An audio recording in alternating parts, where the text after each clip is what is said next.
We face them every single day. Choices, from something tiny, like what to have for breakfast, to something massive, like whether to take a new job.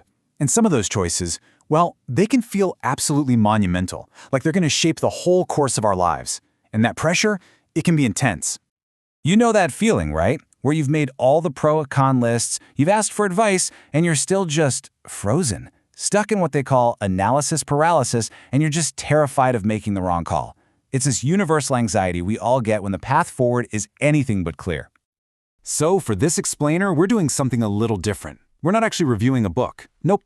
Instead, we're going to decode the bold promise that's made right here on the cover of Decisive, because its design, it tells a whole story about how to escape that exact paralysis.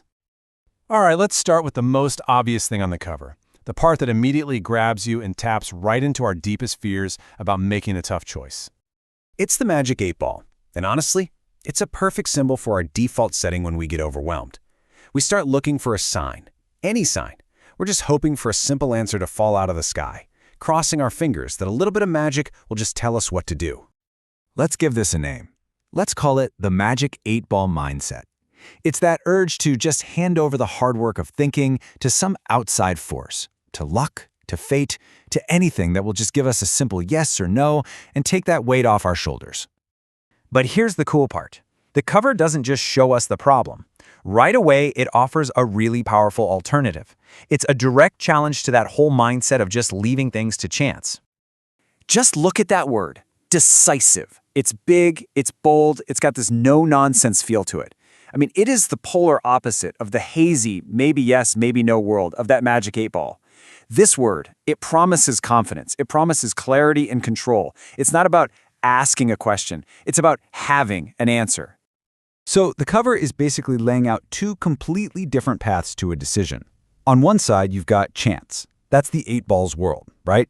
Guesswork, ambiguity, just hoping for the best. But on the other side, you've got choice. And that path is all about having a process that leads to clarity, confidence, and taking control.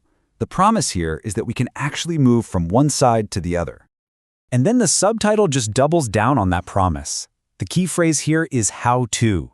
This isn't just some abstract idea. It's being presented as a practical, repeatable method, a framework you can actually use. And it says it applies everywhere, in your life and at work. Okay, so the cover has shown us our problem, and it's promised us a solution. But why should we believe it? Why should we trust this promise? Well, that brings us to the final and maybe the most crucial piece of the message. This promise isn't just floating out there in the ether. It's being made by specific people. It's not anonymous advice. It's got names attached, Chip and Dan Heath. And that signals that this framework isn't just some good idea. It's been developed by guides you can actually trust. Now, you might recognize those names. These are the guys who wrote the bestsellers Switch and Made to Stick. Their entire reputation is built on taking these really complex ideas about how our brains work and turning them into super clear, actionable frameworks. So that right there adds a huge layer of credibility to the whole promise on the cover. So here's the big takeaway. The entire cover, when you put it all together, is one single cohesive argument. It cleverly uses that magic 8-ball we all know to represent our flawed, hope-based approach to decisions. And then it systematically replaces it with the promise of a structured, reliable process from experts you've probably heard of. The message is crystal clear. Stop gambling, start thinking. So let's bring all this back home. Let's think about what this really means for you right now as you're facing your own choices. The journey this cover takes us on is pretty simple, but it's also really profound. First, it gets us to admit that, yeah, we do rely on chance a little too much. Then, it offers the hope of a real process to get to clarity.